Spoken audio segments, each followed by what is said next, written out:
जिसका नाम पप्पू पनौती होता है, वो यहाँ पर भी अपनी हुतियापंती चालू रखता है। अब इसके बाद उन सभी की एक सबसे कठिन ट्रेनिंग कराई जाती है, जिसमें उन लोगों को एक खोलते हुए पानी के बर्तन को अपने हाथों से उठाना था। लेकिन उसको देखते ही पप्पू पनौती की फटकर 464 हो जाती है और वो उसे करने से मना कर देता है। लेकिन फोर्स करने पर जब वो उसको उठाने की कोशिश करता है, तभी वो उस खोलते हुए पानी को बाकी सभी के ऊपर गिरा देता है। अब उसकी ये हरकतें देखकर मास्टर उसके बड़े भाई फुस्की चैन को बुलाते हैं और उसे कहते हैं कि तुम सच सच बताना, पप्पू पनौती तुम्हें कैसा लगता है। फुस्की चैन कहता है कि मास्टर वो मेरा छोटा भाई है और बहुत प्यारा और मेहनती है। मास्टर बोलते हैं कि भेसड़ी के सच बता। फुस्की चैन कहता है कि वो मोटा और हुतिया है और निंजा के नाम पर एक कलंक है। फिर अगले दिन मास्टर सभी निंजास को आपस में कम्युनिकेट करने की ट्रेनिंग देते हैं, जिसमें उन सभी को एक दूसरे की आत्माओं के साथ बात करनी थी। अब सबसे पहले मास्टर अपनी आत्मा निकालते हैं और उन सभी को उनके पीछे आने के लिए कहते हैं। अब बाकी सभी भी उनके पीछे आ जाते हैं, लेकिन पप्पू पनौती की आत्मा ऊपर जाते जाते रुकती नहीं और सीधा पाताल में पहुंच जाती है। फिर कुछ दिनों बाद हम देखते हैं कि सभी की ट्रेनिंग पूरी हो चुकी थी और सभी एक फुल्ली ट्रेंड निंजा बन चुके थे। इसलिए मास्टर उन सभी को उनकी अचीवमेंट्स के लिए प्राइज देते हैं, पर क्योंकि पप्पू पनौती निंजा के नाम पर कलंक था, इसलिए उसे कोई भी प्राइज नहीं दिया जाता। फिर उसी रात सभी निंजा की एक खास तरह की ट्रेनिंग करने के लिए जंगल में जा रहे थे, जिस दौरान वहाँ पर पप्पू पनौती आता है और मास्टर से कहता है कि मास्टर मैं आज रात के लिए बहुत ज्यादा एक्साइटेड हूँ। लेकिन इस पर मास्टर उसे कहता है कि चूतिए तू कहीं नहीं जा रहा, ये ट्रेनिंग सिर्फ निंजास के लिए है और तू निंजा नहीं है, इसलिए आज रात तू यहीं रहेगा और घर का ध्यान रखेगा। जिसके बाद वो सभी वहाँ से चले जाते हैं। अब क्योंकि पप्पू पनौती के पिछवाड़े में तो जंगली सुअर का खड़ा बाल था, इसलिए वो घर पर भी शांति से कहाँ बैठने वाला था। वो सभी के जाते ही निंजा की कॉस्ट्यूम पहनकर उनके हथियार उठा लेता है और खुद को एक महान निंजा मास्टर समझते हुए उनके साथ बकचोदियां करना शुरू कर देता है। वो आईने में देखकर खुद को ही चूतिया बोलता है और फिर उस आईने को तोड़ देता है। इसी दौरान वहाँ पर एक हॉट एंड सेक्सी लड़की चढ़ती जवानी आती है और पप्पू पनौती से पूछती है कि क्या यहाँ पर कोई निंजा रहता है। अब उसका कसा कसाया शरीर देखकर पप्पू पनौती का पप्पू खड़ा हो जाता है और वो उसे कहता है कि हाँ जाने मन, मैं ही वो महान निंजा हूँ जिसे तुम ढूंढ रही हो। चढ़ती जवानी कहती है कि निंजा तो जापानीज होते हैं ना। इस पर पप्पू पनौती कहता है कि तुम मेरी इस खूबसूरत शक्ल को देखकर कंफ्यूज मत हो, हमारे ग्रंथों में लिखा है कि एक दिन एक गोरा लड़का एक महान निंजा मास्टर बनेगा। जिसके बाद वो उसे वो कीमती ग्रंथ दिखाने लगता है, जिसमें उसकी ये कही हुई बात लिखी हुई थी। वो कहता है कि देख बहन की घोड़ी, इसमें साफ साफ लिखा है कि एक दिन कहीं से एक अंग्रेज का बच्चा आएगा और एक महान निंजा मास्टर बनेगा। अब ये देखकर चढ़ती जवानी कहती है कि आग लग रही है। इस पर पप्पू पनौती कहता है कि मेरे बदन में तो कब से आग लग रही है, चलो अब जल्दी से घोड़ी बन जाओ। चढ़ती जवानी कहती है कि चूतिया वो देख, तेरे ग्रंथ में आग लग रही है। अब ये देखकर पप्पू पनौती उस आग को बुझाने लगता है, जिस दौरान वो उस पूरे ग्रंथ को तबाह कर देता है। पप्पू पनौती कहता है कि शायद ये ग्रंथ डुप्लीकेट था, तो तुम चिंता मत करो। फिर वो चढ़ती जवानी से पूछता है कि तुम यहाँ क्या करने आई हो, जिस पर वो बताती है कि जो काम मैं कर रही हूँ वो बहुत खतरनाक है, इसलिए मुझे हेल्प के लिए एक निंजा की जरूरत है। पप्पू पनौती कहता है कि खतरा तो मेरे लिए बच्चों का खेल है, क्योंकि मैं निंजा के सभी हथियारों को चलाने का मास्टर हूँ। जिसके बाद वो एक हथियार को उठाता है और उसे चलाकर दिखाने लगता है, लेकिन इसी दौरान वो वहाँ पर रखे हुए कुछ पॉट्स को गिरा देता है, जिसमें उनके पूर्वजों की अस्थियां पड़ी हुई थी।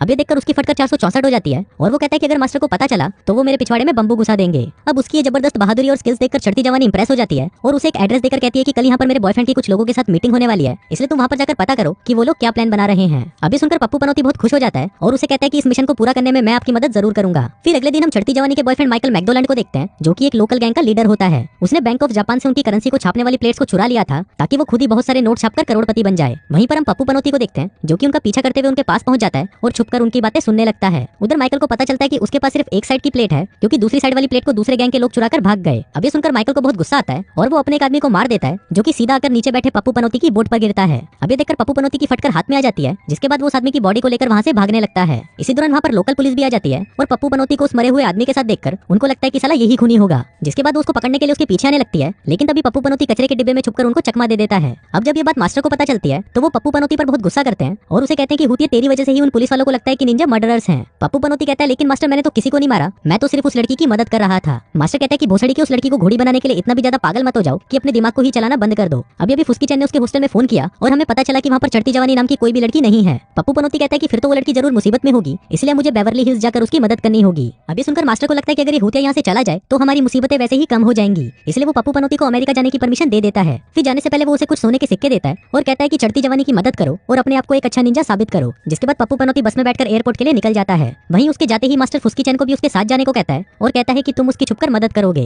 अब फुस्की चैन जाना तो नहीं चाहता था, लेकिन वो मास्टर के ऑर्डर्स को मना भी नहीं कर पाता। वहीं पप्पू पनौती प्लेन में एक बच्चे के साथ बैठा होता है और उसे कहता है कि मैं एक सीक्रेट मिशन पर जा रहा हूँ। बच्चा पूछता है कि कौन सा मिशन, जिस पर पप्पू पनौती कहता है कि मैं तुम्हें नहीं बता सकता क्योंकि इससे तुम मर भी सकते हो। अभी सुनकर उस बच्चे की फट जाती है और वो रोते हुए अपने बाप को ये बात बता देता है। तभी उसका बाप पप्पू पनौती के पास आता है और उसके मुंह पर एक जोर का घुसंड पिलाता है। इसके बाद पप्पू पनौती अमेरिका पहुंच जाता है, जिसके बाद वो वहाँ पर एक कार रेंट करता है और बेवर्ली हिल्स के लिए निकल जाता है। फिर बेवर्ली हिल्स पहुंचकर वो एक होटल में जाता है और मैनेजर से कहता है कि मुझे कुछ दिनों के लिए एक रूम चाहिए। तभी मैनेजर उसे कहता है कि चूतिया ये कोई ओयो नहीं बल्कि एक 5 स्टार होटल है, जिसका अगर तू किराया सुनेगा तो तेरी फटकर हाथ में आ जाएगी। तभी पप्पू पनौती अपनी जेब में से सोने के सिक्के निकालता है और उसे कहता है कि चूतिया अब बता कितना किराया। अभी देखकर मैनेजर की फट जाती है और वो पप्पू पनौती को उस होटल का सबसे लग्जरी कमरा देता है। तभी कमरे में आते ही पप्पू पनौती चूतियों वाली हरकतें करने लगता है, जिसको देखकर कालिया पूछता है कि तुम कोई स्पाई हो क्या। पप्पू पनौती कहता है कि मैं स्पाई नहीं निंजा हूँ। अभी सुनकर कालिया खुश हो जाता है और उसे कहता है कि प्लीज प्लीज मुझे भी निंजा बनने की ट्रेनिंग दो। अब ये सुनकर पप्पू पनौती खुद को मास्टर समझने लगता है और कालिया को निंजा ट्रेनिंग देने के लिए मान जाता है। वहीं हम उस कमरे की कबड़ में चूसली चैन को देखते हैं जो कि छुपकर उसका पीछा कर रहा था। अब पप्पू पनौती को वहाँ पर चढ़ती जवानी को ढूंढना था, इसलिए वो अपना भेष बदलकर उन्हीं लोगों की तरह कपड़े पहन लेता है। जिसके बाद वो हर एक सुंदर लड़की के पास जाकर देखने लगता है कि उनमें से कौन सी लड़की चढ़ती जवानी है। वहीं दूसरी तरफ हम माइकल मैकडोनाल्ड को देखते हैं जो कि एक क्लब में जाता है क्योंकि उन प्लेट्स के दूसरे हिस्से उस क्लब के मालिक पेशावर टट्टू के पास थे। फिर माइकल उसको कहता है कि बताओ तुम उन प्लेट्स के कितने पैसे लोगे। इस पर पेशावर टट्टू कहता है कि तुम बताओ तुम मुझसे अपनी प्लेट्स के कितने पैसे लोगे। जिसके बाद वो उन्हें बंदूक दिखाता है और कहता है कि वो प्लेट्स मेरे हवाले कर दो। वहीं उस क्लब में माइकल को ढूंढता हुआ पप्पू पनौती भी पहुंच जाता है, लेकिन जब वो वहाँ पर स्टेज पर पहुंचता है तभी वहाँ पर नंगी लड़कियों को नाचते हुए देखकर उसके अंदर भी ठरक जाग जाती है और फिर वो भी नंगा होकर उनके साथ नाचने लग जाता है। लेकिन जोश जोश में वो इतना पागल हो जाता है कि वो वहाँ पर बैठे हुए लोगों के ऊपर ही कूद जाता है, जिसके बाद उसे वहाँ से उठाकर बाहर फेंक दिया जाता है। उधर माइकल पेशावर का ध्यान भटकाकर उसकी बंदूक छीन लेता है और फिर उन दोनों को भी गोली मारकर मार डालता है। तभी वो दोनों बॉडीज पप्पू पनौती के पास आकर गिरती हैं, जिनको देखकर पप्पू पनौती की फटकर 464 हो जाती है। वहीं उन बॉडीज को वहाँ पर रखी एक औरत देख लेती है और जोर जोर से चिल्लाने लगती है। जिसके बाद वहाँ पर पुलिस आ जाती है और पप्पू पनौती पर अब एक साथ 3 मर्डर्स के इल्जाम लग जाते हैं। अब पप्पू पनौती को कुछ समझ नहीं आ रहा था कि वो क्या करे, इसलिए वो अपने मास्टर से कम्युनिकेट करने के लिए अपनी आत्मा को शरीर से बाहर निकाल देता है।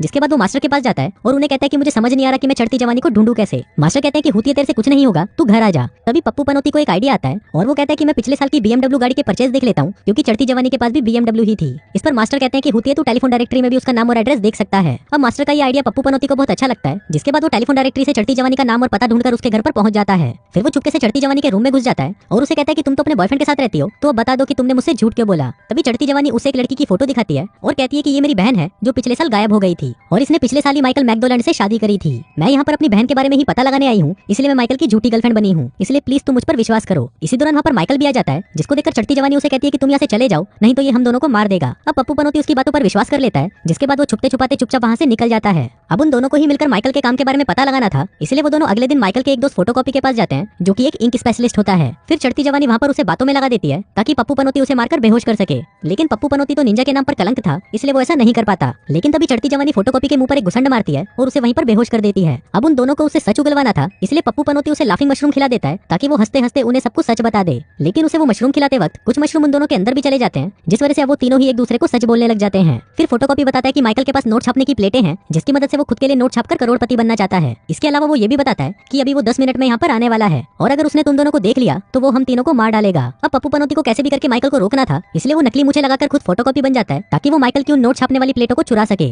फिर वहाँ पर माइकल आता है और वो पप्पू पनौती को अपने साथ अपने ऑफिस में ले जाता है। फिर वहाँ पहुंचकर पप्पू पनौती उस नोट छापने वाली मशीन के पास जाता है और चुपके से उसमें से नोट छापने वाली सारी प्लेटों को निकालकर अपने पास रख लेता है। अब उन प्लेटों को लेकर पप्पू पनौती वहाँ से निकल ही रहा था कि तभी उसकी जेब में से वो प्लेटें नीचे गिर जाती हैं और माइकल उसे ऐसा करते हुए देख लेता है। तभी पप्पू पनौती उनको उठाकर वहाँ से दूसरे रूम में भाग जाता है और उनको लॉक कर देता है। अब उसको लगता है कि शायद वो बच चुका है, लेकिन वहीं दूसरे रूम में उसके और भी गुंडे होते हैं जो कि पप्पू पनौती को पकड़ लेते हैं। इसके बाद हम माइकल मैकडोनाल्ड को देखते हैं जो कि दूसरी गैंग से मिलने एक शांति प्रस्ताव लेकर जाता है ताकि वो दोनों आपस में बात करके प्लेट्स को बारी बारी से इस्तेमाल कर सकें, जिससे उन दोनों का फायदा होगा। लेकिन तभी माइकल दूसरे गैंग वालों को धोखा दे देता है और उन्हें बंदूक दिखाकर उन प्लेट्स के दूसरे हिस्सों को भी हथिया लेता है। वहीं हम चढ़ती जवानी को देखते हैं जो कि चुपके से माइकल की कार में आती है जहाँ पर उन्होंने पप्पू को बांध कर रखा हुआ था। फिर वो उसे खोल देती है और कहती है कि हमें जल्दी जाकर पुलिस को बताना होगा, लेकिन पप्पू पनौती को तो उसके सामने हीरो बनना था, इसलिए वो उसे कहता है कि मैं इन्हें अकेले रोक लूंगा। जिसके बाद वो वहाँ से कहीं चला जाता है। उधर माइकल जब उन दोनों प्लेट्स को लेकर वहाँ से जा रहा होता है तभी उसे फोन बूथ पर चढ़ती जवानी दिखती है जो कि पुलिस वालों से बात कर रही थी। तभी माइकल उसे ऐसा करते हुए देख लेता है और उसे उठाकर अपने साथ ले जाता है। वहीं अगली सुबह हम पप्पू पनौती को देखते हैं जो कि निंजा के कपड़े पहनकर चढ़ती जवानी को बचाने के लिए माइकल मैकडोनाल्ड के अड्डे पर निकल जाता है। इसके साथ ही वो कालिया को भी अपने साथ चलने को कहता है। वो उसे कहता है कि मैं आंखों पर पट्टी बांधकर तुम्हें रास्ता बताऊंगा और तुम वैसे वैसे ही चलते जाना। वहीं कार में हम फुस्की चैन को भी देखते हैं जो कि पप्पू पनौती की मदद के लिए छुपकर उसके साथ जा रहा होता है। उधर दूसरी तरफ हम माइकल को देखते हैं जो कि चढ़ती जवानी को एक रूम में बंद कर देता है और उसके साथ एक बॉम्ब लगा देता है जो कि 15 मिनट में फटने वाला था। वहीं पप्पू पनौती भी जैसे तैसे करके वहाँ पर पहुंच जाता है और उसके पहुंचते ही सभी गुंडे उसकी बजाने के लिए उसके पीछे पड़ जाते हैं। फिर वो सभी उसको घेर कर पीटने ही वाले होते हैं कि तभी वहाँ पर फुस्की चैन आ जाता है और उसको कहता है कि तुम जाकर चढ़ती जवानी की मदद करो, मैं यहाँ पर इन हुतियों को संभाल लूंगा। अब पप्पू पनौती भागते हुए चढ़ती जवानी के पास जाता है और देखता है कि उसे टाइम बम से बांधा हुआ है। फिर चढ़ती जवानी उससे पूछती है कि क्या तुमने कभी टाइम बम को डिफ्यूज किया है, जिस पर पप्पू पनौती कहता है कि टाइम बम को डिफ्यूज करने में मेरा 10 साल का एक्सपीरियंस है। जिसके बाद उस बम को खोलकर डिफ्यूज करने की कोशिश करने लगता है, लेकिन तभी वो चूतिया बम की जगह टेलीफोन को खोल देता है। वहीं हम फुस्की चैन को देखते हैं जिसको गुंडों ने मार मार कर उसका भूत बना दिया था। फिर वो उसे मारने वाले होते हैं कि तभी वहाँ पर पप्पू पनौती आ जाता है और अपने पिछवाड़े का पूरा जोर लगाकर उन सभी को कुत्ते की तरह पीटने लगता है। इसी दौरान वहाँ पर माइकल मैकडोनाल्ड बंदूक लेकर आता है, जिसको देखकर पप्पू पनौती भी अपनी तलवार निकाल लेता है और उससे उन सभी गोलियों को रोक लेता है। इसके बाद वो पप्पू पनौती के पास जाता है और उसे लात मारकर नीचे गिरा देता है। तभी पप्पू पनौती को याद आता है कि चढ़ती जवानी का बम फटने में सिर्फ 2 मिनट बचे हैं। जिसके बाद वो भागते हुए एक लॉन्चिंग मशीन के पास जाता है और उसकी मदद से उस बम को उस कमरे से बाहर फेंक देता है। वहीं माइकल गाड़ी निकालकर वहाँ से भागने की कोशिश कर रहा होता है, लेकिन तभी वो बम आकर उसकी गाड़ी पर गिरता है और फिर कुछ देर बाद ब्लास्ट हो जाता है। फिर थोड़ी देर बाद वहाँ पर पुलिस भी आ जाती है और माइकल को उठाकर अपने साथ ले जाती है। उधर रिपोर्टर्स भी होते हैं जो बताते हैं कि कुछ निंजास के ग्रुप ने मिलकर माइकल को पकड़ने में पुलिस की मदद की और उनमें से एक निंजा हमारे साथ है। तभी हम देखते हैं कि वो कालिया होता है जो कि इस जीत का पूरा क्रेडिट खुद ले लेता है।